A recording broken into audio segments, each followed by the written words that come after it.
Welcome to Innovation Exchange. Innovation requires curiosity and grit.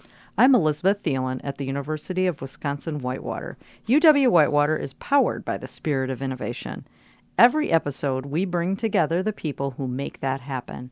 Our business partners, the students rolling up their sleeves, and the faculty who bridge the classroom with real-world impact. If you want to hear how organizations are solving real problems, how students are contributing in meaningful ways, or how curiosity can drive innovation across our region, you're in the right place.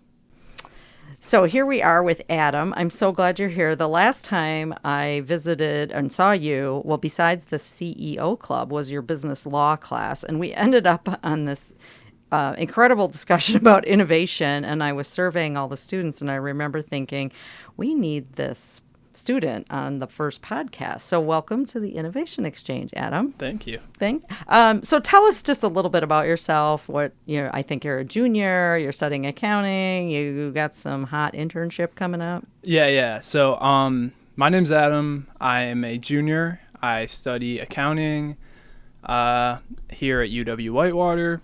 I have an internship next semester at Ernst & Young. I live in Illinois. And it's down in Chicago. I think that's about all about me. Okay. Well, is it accounting and IT? Do you have a dual? No. Or no? Okay. Okay. I used to have a double major. Okay. But I changed that because they changed the accounting laws in Illinois. There's a lot that goes into it. A lot that goes into it. Are you part of the honors program as well? I am, yes. Okay, awesome. My office is down by the honors program, so if you ever want to come, just stop in there. So I'm just going to start with a question about innovation, which got us started in the business law classes. What does innovation mean to you? So innovation is kind of that weird word that means a lot of different things. So there's really not a right or wrong answer. Just in general, what does it mean to you? Yeah, I think innovation is change that drives the world. I think it's anything that advances society for the better, really. Okay. Is there something specific that you can think about that's been in your life in the last 6 months that has driven you to that answer? Well, yeah, I think the number one thing that I and everyone else is probably thinking about is AI. Okay. And I think that has changed kind of the way I think about everything, how I handle my assignments, how I handle my life, tells me what to eat. Yeah, it tells me everything I do, basically, and it gives me ideas. And I think that the people behind it, too, are always trying to innovate.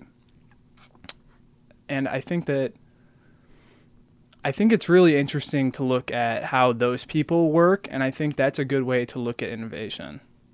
And when you say those people, do you mean people? Tell me what you mean by that. Yeah. So I mean the CEO of NVIDIA, all those people, all the coders and everything. It's kind of a new area to me. Mm-hmm. But I've been looking into it a lot lately, and there's this website that I can't remember the name of, but it starts with a G. I was thinking the Neuron, but that's a newsletter that comes every day to my email. Maybe, but it's a website where people post code. Okay. For everyone else to use, and that kind of they post older code so that people can use it to advance that code. And when I thought about that, I'm like, well, most people would want to keep their invention secret. Yeah. Because they want to use it for their own benefit. But when it comes to AI and coding, these people are posting it so that people can get better. Mm-hmm. They do that for cybersecurity too. And I was kind of thinking this is a great way to be innovative is we bring other people in on it. Yeah, open source. Yeah, so open source, exactly. Open source, right. We talk about that actually in economic development, source economic development. And you collaborate and bring people in. Open source innovation, so different companies might approach it as, I want to invent something, with our own engineers or our own IT or software developers, or do we go outside? Yeah. Do we buy it? do we put it on probably this website you're talking about and let other people sign in? So, yeah, the CEO of NVIDIA, Jensen Young, I think. Yeah, that's it. So that's interesting. That change develops. And AI, is that something, do you think, is every student just thinking about that? Or is it just a small group? Let us into that world. Do you walk around this campus and what's the tone? I think that every student thinks about it. I don't think every student thinks about it the way I do, maybe. Mm-hmm, mm-hmm. I'm always thinking about how to advance myself with it. Okay. I think a lot of students maybe think about like how it can be like a get rich quick kind of thing, but okay. Or it could be a threat. It can feel like a threat. Yeah, definitely. Yeah. I mean, so I'm always thinking about it like how I can use it to better myself, or how I can use it to like improve my value in society. Well, hence you're being innovative. Yeah. Improve your value. Right. Well, and even on our campus, I think for people to understand AI, we're embracing it. We've got a committee. We've got policies. I mean, lots of people are doing this, all businesses. And really, UW-Whitewater is a business and academia. And so we're all embracing that. Yeah, I think it's a great thing to embrace. And I've had a few classes use it. And that honestly did open my eyes. I mean, the reason I'm so big on it is because of my teacher. Do you want to mention who it is? Yeah, Professor Hamid. Okay. But he's very inspirational with the whole AI thing. And he's making me, he like sparked an interest in me, and I'm hoping to make a club next year for artificial intelligence at this school. Oh, let's work on that together. So we have a new executive director who I believe you met at the CEO. And not executive director, executive in residence in AI. So that's another thing we're doing at UW-Whitewater, bringing some business folks in who specialize in particular areas. And the most recent one that we haven't even announced as of this podcast, but is having somebody available not only to help students and faculty, but actually helping staff. Yeah. People like me, because like, I know it. I'm going to embrace it because it's here to stay. So you got to figure it out. But making us more efficient and effective as staff, that we have somebody to go to besides our own faculty who are busy teaching classes. So let's go back to innovation. AI certainly is innovative, and it's actually been around like 40 plus years. It's just in the last 2 that it seems to have gotten quite the attention, and all the tools are open and open source for that matter. How has the definition maybe, just going back to change that drives the world, especially in accounting and IT, well, you said you're not IT anymore, but clearly that's an interest for you. How do other students maybe see it, innovation? Do you think let's just stick to UW-Whitewater and innovation on campus. Well, I think other students might not think that they see it this way, but I think that other students see it as scary. Okay. Because it's change, and people hate change. Okay. Yes. So as a psychologist, yes, I always say people don't like change unless they're driving the change themselves, right? If you came up with it, it's awesome, right? I guess I never. But when it happens to you, yes, then it gets like by human nature, we kind of naturally resist until we can see what's in it for us. Yeah. But yeah, so one of the question that we asked in the class is that part of our mission at UW-Whitewater is that we are powered by the spirit of innovation. And so what kinds of things do you think we could do on campus or off campus or with business, kind of looking into the future, if you could wave your magic wand and make things happen? What could we do more of to embrace that spirit of innovation? Yeah, well, I think the best thing for us would be to like change the culture here. I think we have a great culture for learning and all of that, but I don't think we have enough of a culture for like adapting maybe. And that's what an innovative mind does, is you have to like look at your surroundings and change to make something that is forward now. I'm not going to make something for the 80s. I'm going to make something for now. Okay. Talk to me about the student. What would the student role be in that? The student role? How would we make that happen? I mean, at a culture level and Yeah. change to come up with that. I think the students would have to be more accepting, I guess, of other students.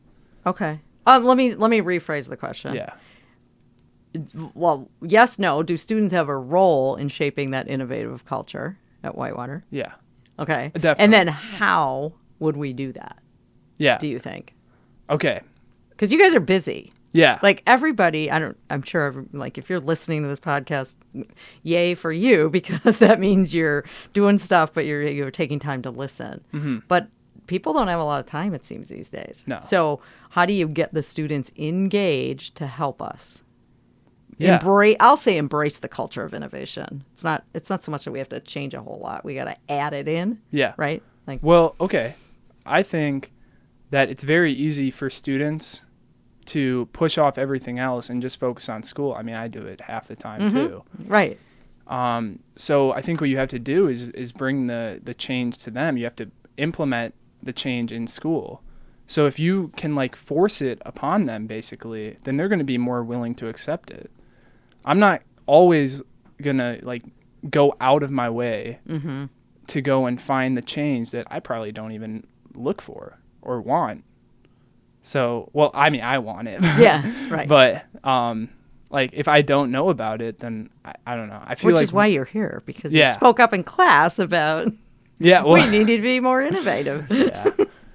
Yeah, well, I think everybody needs to be more innovative, but yeah, I think we need to bring the change to the students.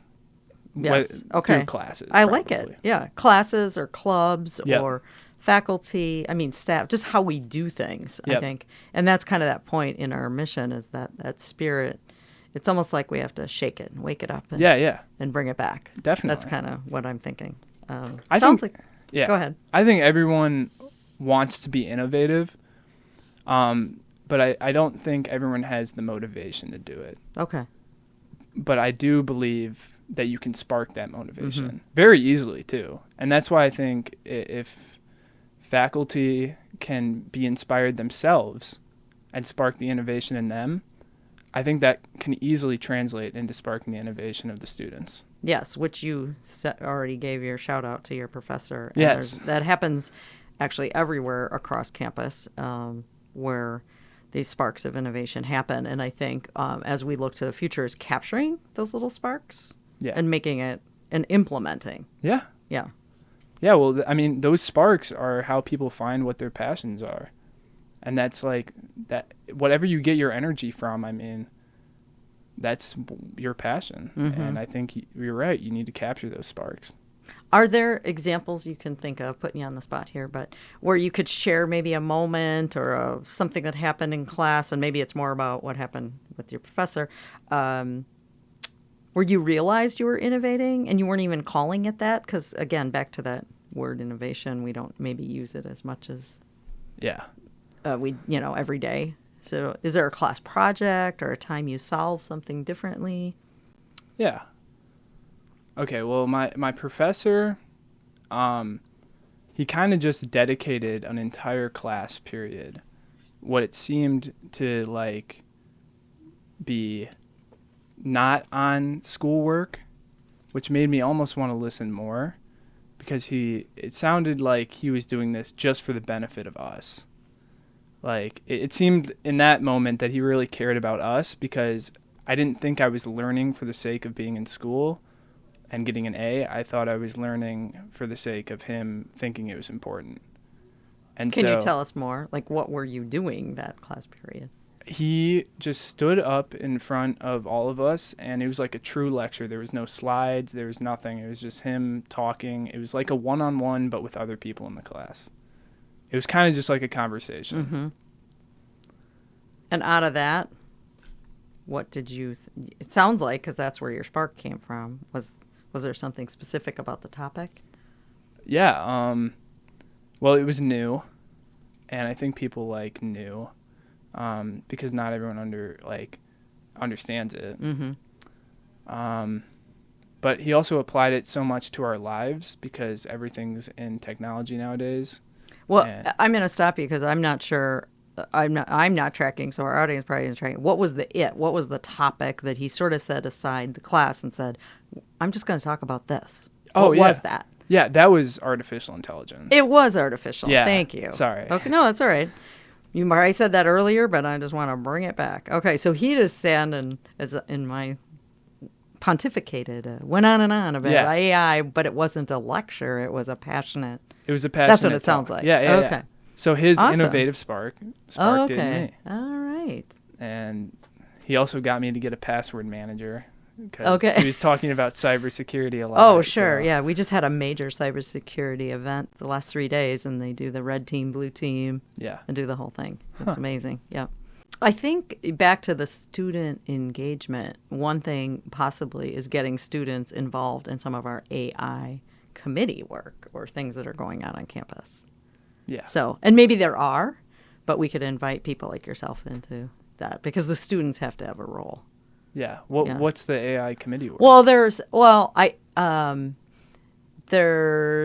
something in the faculty area. Of course, I mentioned the executive in residence. There's different groups are working on different things. One was policy in general, and I think that's done. But as it comes up, what I'm reminding ourselves is involving the student, which is kind of part of what my role. I always try to ask myself, what is the student role and which student in bringing them into things? Because often, and that's true in a company. Companies will do stuff and they'll have committees and groups, but then you want to ask yourself who else needs to be involved. What voices do we need at the table? Yeah. And as our chancellor always says, you matter, your voice matters, and we include you. So I'm going to go in and check into that. Stay tuned. All right, let's talk. In it, you have that interesting vantage point as a student, and you're right in that mix. If you could push any other innovative ideas forward at Whitewater, UW-Whitewater, big, small, what other things might you advocate for? I think I would advocate for anything that would keep students on campus more. I think probably one of the number one issues that Whitewater comes up with is that a lot of students want to leave on the weekends, or the second their classes end, they go home, or a lot of people commute. I think what we should do would be maybe entice people more to stay on campus. Okay. What do you do? I stay on campus. Since you live in Illinois. I do live in Illinois. You stay on campus. I stay on campus. I go home probably once every semester. Okay. Yeah, that does happen. I went to one of our other universities in Wisconsin. Yeah, and there was a lot of that, the suitcase. Yeah. What do you think, though? Let me challenge a little bit about, what would you think would be different because people stay? Well, I think you're exposed then to people who are similar in thinking to you. Mm-hmm. Or on the opposite side, you're exposed to people who completely aren't like you. And that challenges your thinking. Mm-hmm. And I mean, that's what college is about. You're supposed to learn more about yourself and more about the world as a whole.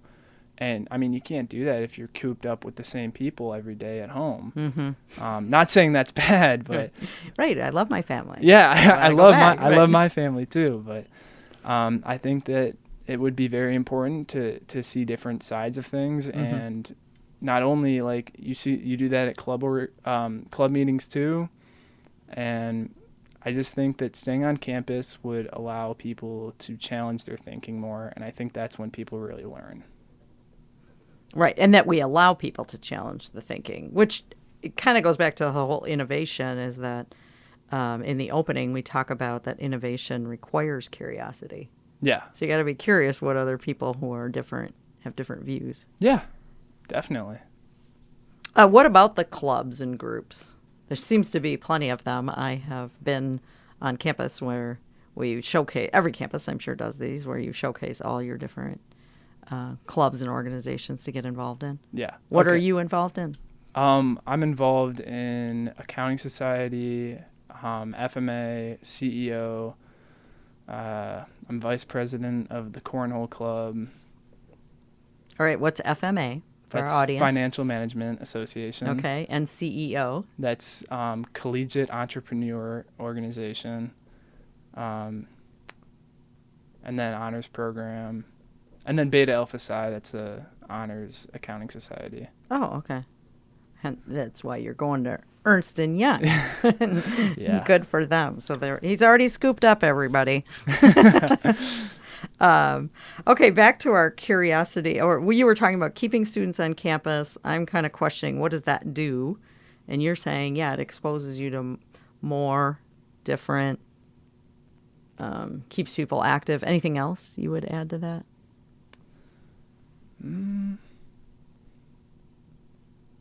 I don't know. I think it can also help build relationships, which that's more important than anything, honestly. Mm-hmm. So that's another reason. Yeah, one thing about college is you're going to have these friends and relationships, generally speaking, for the rest of your life. Exactly. And networking. I mean, of course, it's like right? Pounded into our heads. Has it been? Yeah. Oh, yeah. Oh, that's good. Yeah. Okay, that's a good thing. It's talked about a lot. All right. So again, curiosity. I feel like I think I stole this from somebody else. Sorry if I don't remember who, but curiosity basically is like a muscle. So how do we stay curious, or I'm going to say, I don't want to say teach, promote curiosity? How could we do more of that? Even if you're a student, I don't mean, don't put it on us, administration or faculty. How can just all of us as a community? Yeah, that's a good question. I think apply it to the students' lives.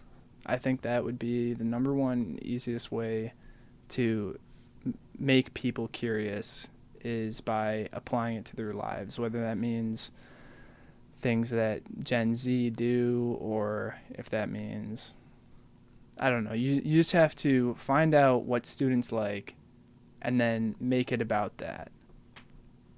Well, what do they like? You're a student. What would we apply it to?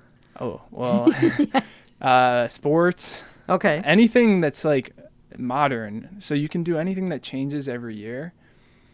So it could be sports. I mean, you could apply it to stuff on campus.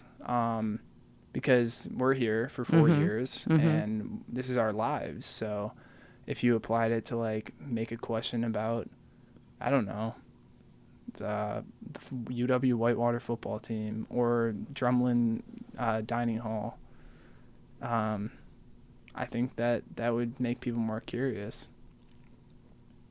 Yeah, the football, we made it to the playoffs, and we had a snowstorm during the playoff game. And what do you mean by applying it to the dining hall? What? Well, I just think, okay, so for example, I still remember this.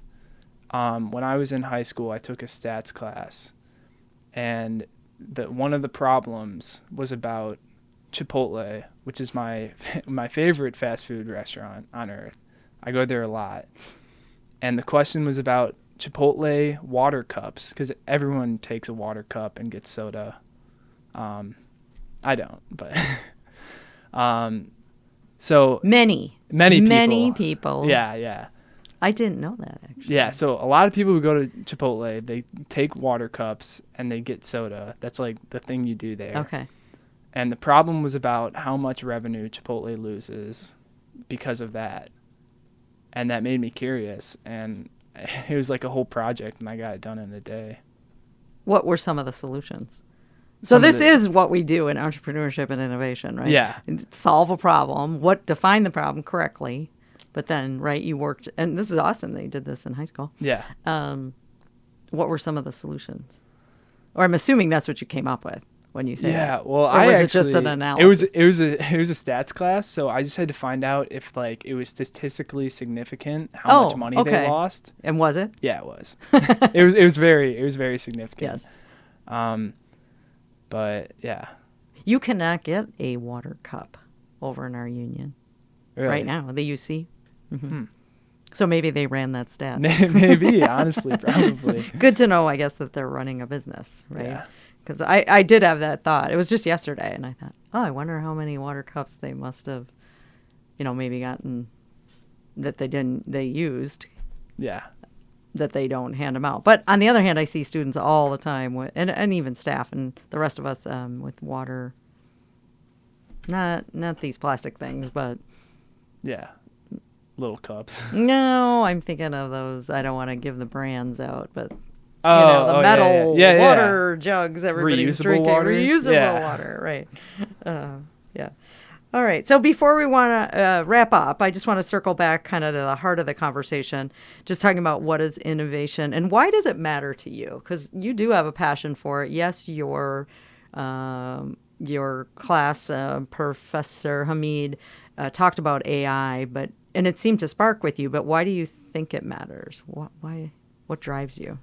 I think innovation matters because that's how our world advances. And I think without our world advancing, what really is there to look forward to?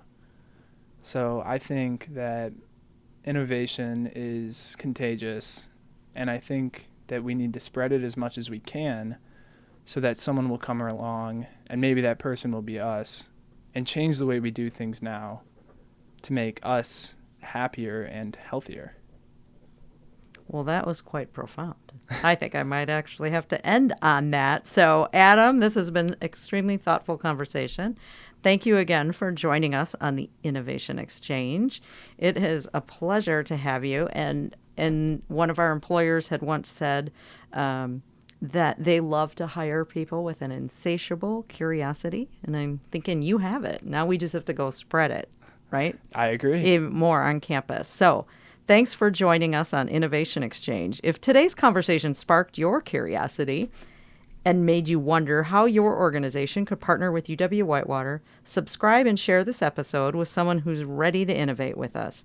You can find all episodes and partnership opportunities at uww.edu/COBE/podcasts for the College of Business and Economics. That's uww.edu/COBE/podcast. I'm Elizabeth Thielen, and we'll see you next time on the Innovation Exchange. Be curious.